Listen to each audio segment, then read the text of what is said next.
Catherine's dedication and devotion as sovereign never wavered.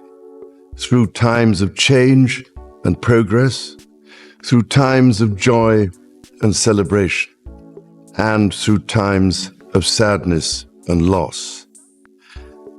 And as every member of my family can testify, she combined these qualities with warmth, humor, and an unerring ability always to see the best in people. The ballroom of Buckingham Palace was alive with whispers, but when King Charles rose from his chair, a silence fell so sharp it seemed to slice through the air. What followed wasn't the usual royal pleasantries. It was a confession, an announcement, and a moment of raw humanity. Charles's voice trembled as he revealed heartbreaking news about Catherine, the very woman the world believed was the monarchy's strongest anchor. The air seemed heavy, as though centuries of royal history pressed down upon the crowd, making every breath harder to take. People shifted uneasily in their seats, knowing instinctively that something extraordinary was about to unfold. Charles stood taller than usual, though his shoulders betrayed the weight of what he carried. His hands gripped the edge of the podium, knuckles pale, as if it were the only thing keeping him upright. The hall was dressed in the grandeur of monarchy.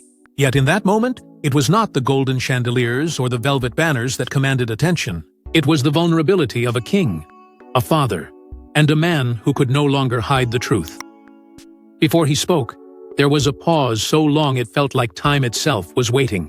The audience leaned forward and the cameras sharpened, but Charles's gaze was elsewhere. He looked not at the dignitaries, nor at the reporters scribbling notes, but at his son and daughter-in-law. His voice, when it finally came, was softer than anyone expected, and it carried a sorrow that silenced even the whispers that dared to rise. He began by speaking of Catherine's grace, her unwavering devotion, her ability to bring warmth even into the coldest moments of duty.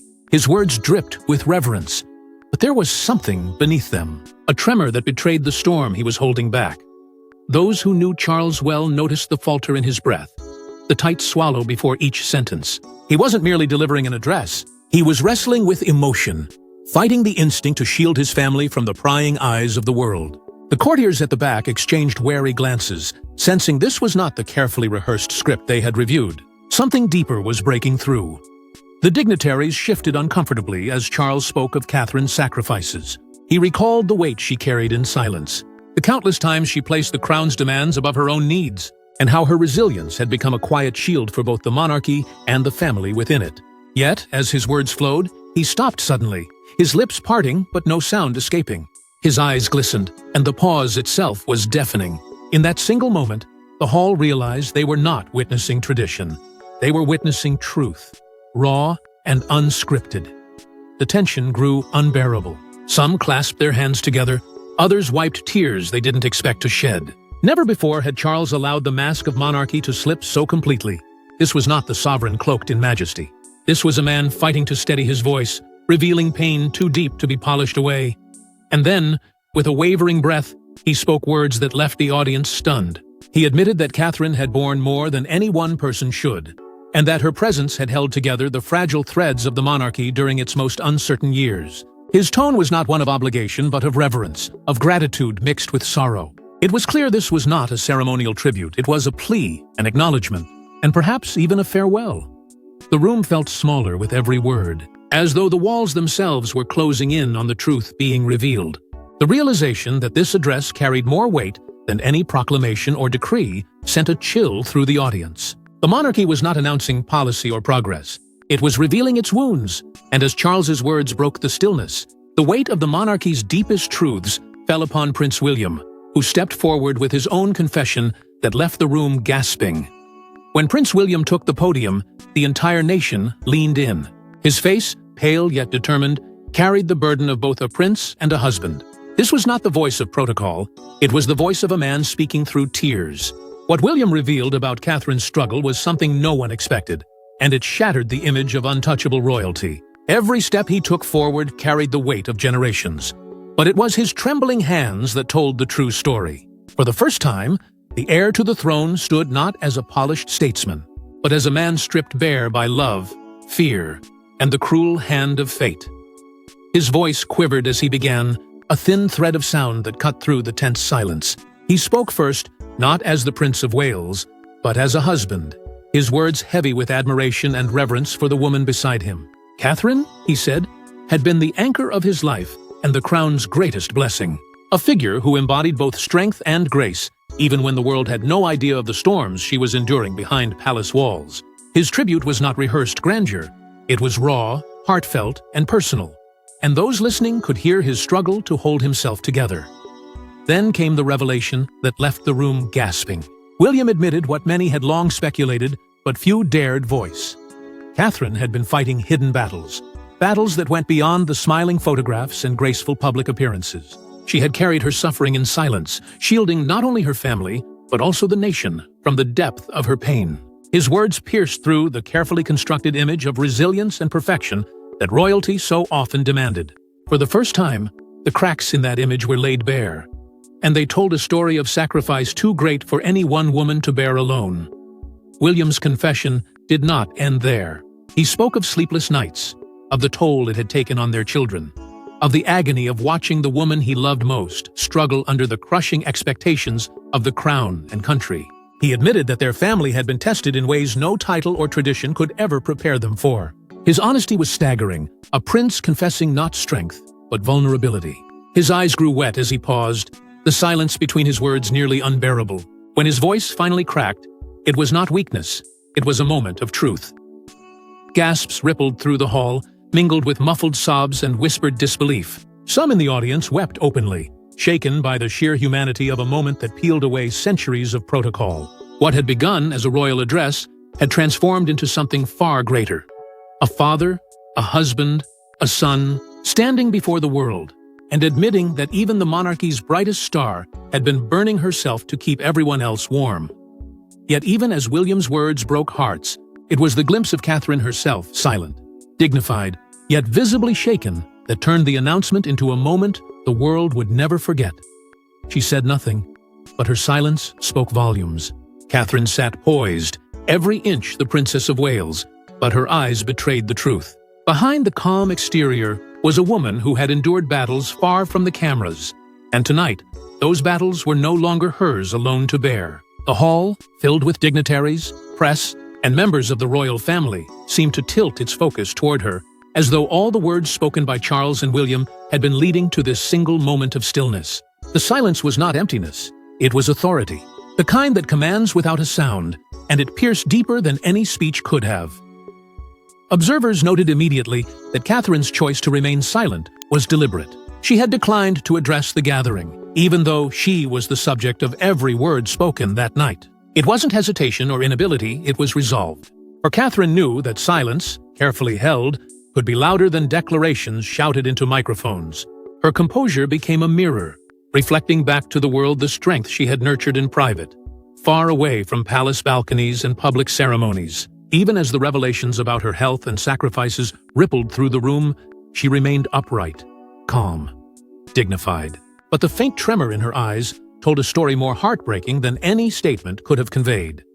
Insiders later revealed just how much she had endured in the weeks leading up to this night. Behind closed doors, Catherine had faced exhaustion, relentless treatments, and emotional battles that tested her very spirit. There had been nights of quiet tears, mornings when she forced herself to rise for her children, and endless days of carrying the expectations of a monarchy that leaned heavily on her shoulders. William had seen her strength firsthand, and Charles had acknowledged it privately. But to the wider world, this was the first time the veil was pulled back. Her silence wasn't a weakness. It was resilience, carved into her very being. Across the room, William's eyes sought hers more than once, and each glance carried volumes unspoken. Those who witnessed it said the exchange between them was raw, intimate, and unshakable. A husband offering silent assurance, a wife offering silent strength. In those fleeting moments, the monarchy appeared less as an institution and more as a family bound together by pain, devotion, and unrelenting pressure. Each look seemed to tether William to the ground, reminding him of why he had spoken with such vulnerability. Catherine, even in silence, was his anchor. The monarchy's survival seemed tied to her in ways no one could deny. Without Catherine, the image of renewal and relevance faltered. Without her, the crown risked sinking back into shadows of irrelevance, struggling to connect with a world that demanded authenticity above all else. Every step she took in public was hailed as heroic, but every step was also a reminder of how fragile the institution had become when built upon the shoulders of one woman. And so, as the emotional address reached its conclusion, King Charles and Prince William stood united in one final, haunting declaration, one that would mark Catherine's legacy forever. Thanks for watching. Don't forget to like and subscribe, and we will see you in the next one. On social media, the flood was instant and overwhelming. Tributes poured in from across the globe. Hashtags honoring Catherine trended for days, with users sharing personal stories of how her work with children, families, and mental health had touched their lives. Theories swirled too. Questions about how much the monarchy had asked of her, and whether her sacrifices had finally crossed an invisible line. Some posts carried heartbreak, others anger, demanding accountability for what Catherine had endured. In the digital age, the monarchy was no longer insulated. Every revelation sparked thousands of voices rising at once, echoing in ways the crown could not ignore. The press, too, abandoned its usual tone of formality. Headlines called the event the most human moment in royal history. Commentators spoke not of policy or politics, but of vulnerability, courage, and the collapse of the walls that had long separated the royal family from those they served. For once, the monarchy was not an institution cloaked in grandeur. It was a family breaking apart and holding itself together in the same breath, and the people watching recognized their own struggles reflected in its pain. Yet, even amid the compassion, division began to surface. For many, Catherine was now the embodiment of strength, the symbol of resilience who had endured far more than any princess should. But for others, there was fear that the monarchy itself had become too fragile, that the crown's stability rested too heavily on one woman's shoulders. Could an institution survive if its brightest light dimmed? Or was this moment proof that the monarchy's survival depended not on its traditions, but on its humanity? The debates were heated, the emotions raw, and the uncertainty only deepened the collective fascination. Still, one truth became clear. Catherine was no longer just a royal consort. She had transcended the role, emerging as a figure whose trials and triumphs bound her to the public in a way few monarchs had ever achieved. Her image was no longer polished perfection. It was courage, pain, and grace interwoven, and it resonated in every heart that longed for authenticity in a world too often ruled by appearances. But even as the world grieved with her, William's next pledge escalated the moment, transforming heartbreak into a vow that would redefine both his marriage and his monarchy. Catherine will not carry this alone. With those words, Prince William turned heartbreak into defiance. His vow wasn't just to his wife, but to the world, and it marked the moment when a prince became a protector, and a monarchy found its new heartbeat. The hall, already heavy with emotion, seemed to ignite with a new energy.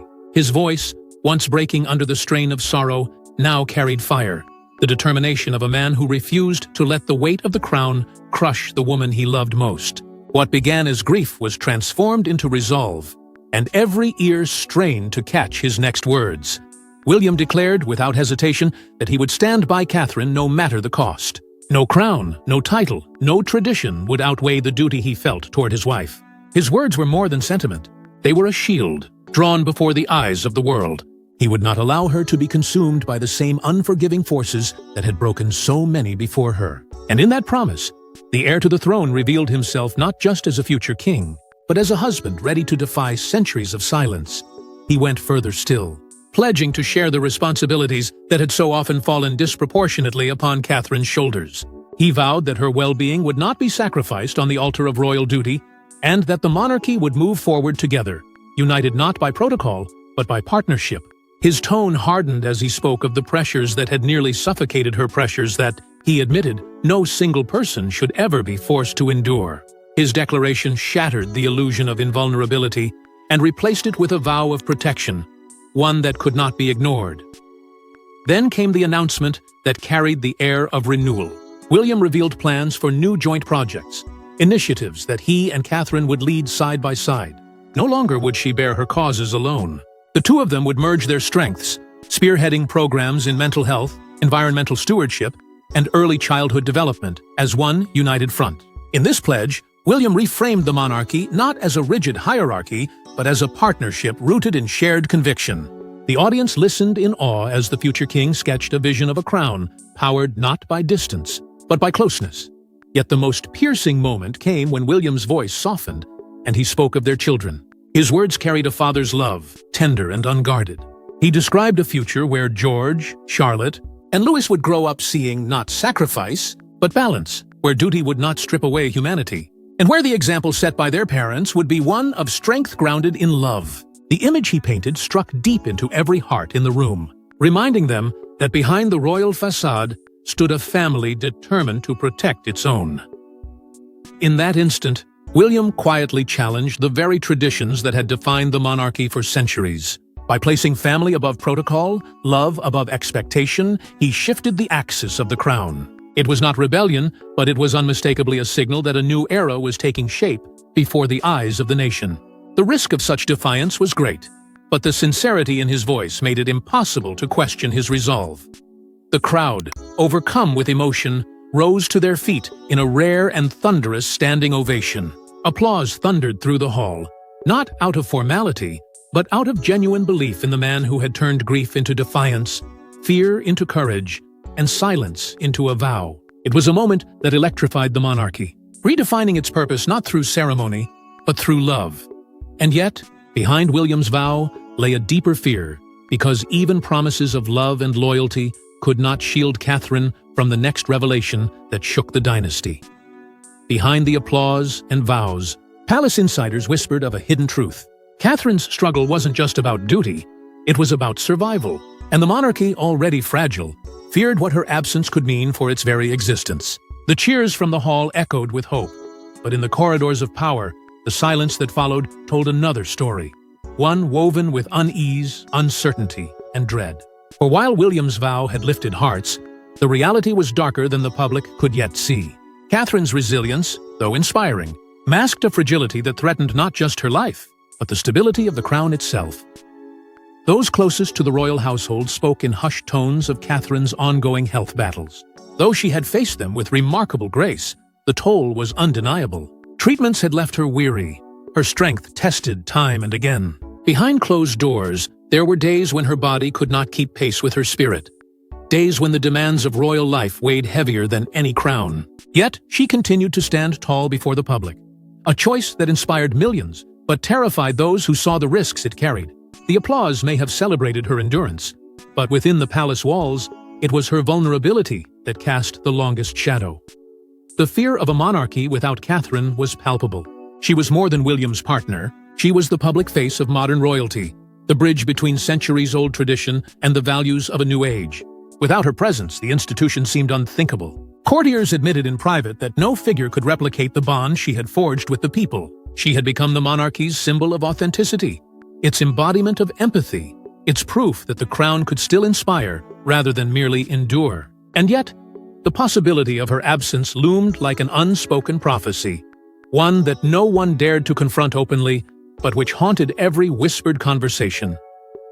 Within the family itself, tensions were rising. Some royals worried quietly that too much rested on Catherine's shoulders, while others resented the degree to which she had become the monarchy's lifeline.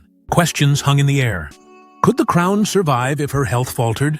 Could William bear the weight alone? Even in unity, there were fractures, subtle but dangerous, threatening to widen under the strain of uncertainty. For William, the burden was almost unbearable. Aides recalled private moments where his composure broke, where the heir to the throne confided his deepest fears to those he trusted most. He admitted the terror of imagining a world where Catherine could no longer stand beside him, where his children would lose not only a mother, but also the stabilizing force of their future monarchy. His vow in public had been defiant, but in private, his voice trembled with dread. And yet, Catherine refused to retreat. Against advice, against caution, she insisted on continuing her duties, determined that her role was not something illness could strip from her. Her decision to press forward, even at risk to her health, became both her greatest act of courage and the palace's deepest source of anxiety. To the public, it was a triumph of resilience. To insiders, it was a gamble, a dangerous wager on strength that could not be infinite.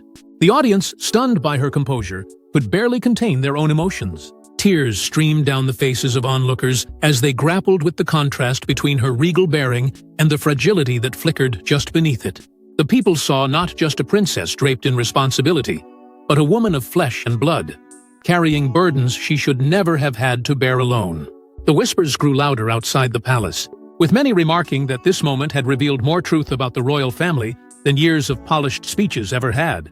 And so, Catherine's silence became her most powerful statement of all. Without uttering a word, she reminded the nation that true strength is not always loud, that resilience can be quiet, and that dignity often comes cloaked in silence. It was the kind of moment that redefined her legacy, not through grandeur, but through vulnerability restrained. But while Catherine's quiet presence held the nation spellbound, King Charles's next words lifted the veil on the monarchy's greatest secret, one that redefined its future forever. The king's voice dropped to a near whisper, but every word echoed like thunder. "We are not just a monarchy. We are a family," he began. Then came the confession that stunned the palace walls, an admission about Catherine's future role that no sovereign had ever dared to make before. The hall stiffened, as if the walls themselves had absorbed the gravity of his words. Centuries of tradition seemed to shudder under the weight of this moment, and every pair of eyes was fixed on the monarch who had chosen to speak not as a ruler, but as a man with breaking hands and a breaking heart. Charles's gaze swept across the audience before settling on Catherine. His voice thickened, words pressing against emotion that refused to be contained. He called her the monarchy's guiding light, a phrase that would echo through every newspaper headline and whisper across every household. For those listening, this was not simply admiration. It was an acknowledgement that Catherine was no longer a supporting figure in the grand royal narrative. She was the center, the compass, the very force that could hold the crown steady in turbulent waters. And to admit this publicly, with such vulnerability, was nothing short of extraordinary. Yet his confession did not stop there. In a moment that stripped the monarchy of its carefully guarded mystique, Charles admitted to his own failing health. He spoke not in specifics, but in the language of exhaustion and mortality, of late nights spent wrestling with doubts, and early mornings spent questioning the endurance of his reign. This wasn't the king declaring weakness. It was the man behind the crown revealing fragility, confessing that even sovereigns are not immune to the toll of time. The audience hung on every syllable, because never before had Charles allowed himself to look so human, so breakable. Then he turned his words back to Catherine, his tone softening, weaving threads of gratitude with threads of necessity. He explained how her influence had reshaped the monarchy from within, shifting it from a fortress of tradition into a living, breathing institution that resonated with modern hearts. It was Catherine's vision, he revealed, that guided decisions once considered too daring for the crown. She was no longer just the Princess of Wales. She was the quiet architect of the monarchy's survival. Insiders would later confirm that weeks of private discussions had taken place between Charles and Catherine. Late-night conversations where the king laid bare his fears and Catherine shared her resolve. Together, they had spoken of a monarchy that would lean on empathy, authenticity, and relevance rather than pomp alone. Tonight's words were not spontaneous. They were the culmination of those intimate talks, where strategy blended with sentiment and where the future was drafted in hushed tones. Charles's language blurred the line between monarch and father, sovereign and man. He spoke of Catherine as though she were not just an heir to duty, but a daughter in spirit, the woman who had proven herself to be both steel and grace in the face of scrutiny and sacrifice. Each phrase carried warmth but also finality, as though these words had been prepared for a moment when truth could no longer be withheld. The collective gasp came when he hinted at a possibility no one dared predict, a transition of power sooner than anyone expected. It was subtle, almost hidden in the folds of his speech, but the implication was there that Catherine's rise was not distant, but imminent. The monarchy, as the world knew it, was on the edge of change. But just as the world absorbed Charles's words, whispers began circulating that the palace had been preparing for this moment long before it wasn't just an announcement. It was a carefully orchestrated turning point. While the address shocked the public, insiders knew the groundwork had been quietly laid for months. Leaked memos, closed-door meetings, and late-night strategy sessions all pointed to a monarchy bracing for an inevitable storm centered on Catherine. What seemed spontaneous to the world was, in truth, the climax of a carefully orchestrated plan, one designed to shield the crown from collapse and to ensure its survival through the strength of a single woman. The air of secrecy was deliberate, but the cracks in that secrecy were already beginning to show, revealing a palace that had been preparing for this revelation long before the king's trembling voice filled the hall. Behind the gilded doors of Buckingham and Kensington, conversations stretched late into the night. Charles and William, often joined by only the most trusted aides, pored over documents and contingency plans that detailed what the monarchy might look like in the years ahead. Catherine's health had forced the family to confront realities they had long avoided. Could the crown continue without her presence at its center? The answer was one they could not accept. Instead, they shaped a vision where her influence would be woven into every strand of the monarchy's future, even if she could not always stand visibly at its helm. This vision took form in what insiders described as a new royal framework, a plan unlike any before it. At its heart was Catherine, not merely as consort, but as strategist, reformer, and guiding spirit. She had become the thread that connected old tradition with modern necessity. Her values, her causes, her quiet determination, these were not optional accents, but the blueprint itself. The monarchy, in its most fragile state in decades, was preparing to rebuild itself around her legacy. One of the most radical elements of this preparation was the decision to reduce the number of working royals. The sprawling, ceremonial structure of the past was no longer sustainable, and Charles knew it. This was not simply about slimming down for efficiency. It was about elevating the figures who carried true resonance with the people, and no one embodied that resonance more than Catherine. It was her authenticity, her ability to connect with ordinary families and children, that convinced both Charles and William that she would be the monarchy's strongest shield against growing skepticism.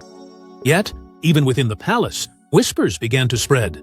Was this plan just about modernizing, or was it the beginning of something even more seismic? Some speculated that Charles, aware of his own health struggles, was quietly preparing for abdication, setting the stage for a transition of power earlier than anyone expected.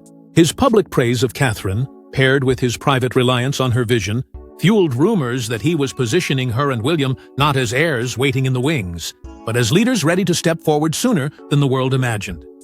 The secrecy surrounding these preparations was absolute, but fragments leaked, as they always do. Trusted staffers spoke in hushed tones about memos locked away in secure safes, about draft speeches that hinted at change, and about family discussions that grew increasingly urgent with each passing week.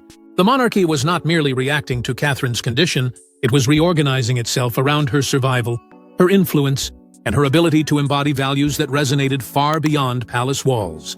And as these preparations became clear, one truth emerged: Catherine was not just a princess in peril. She was the linchpin, holding together a fractured crown. Outside the palace gates, the announcement spread like wildfire.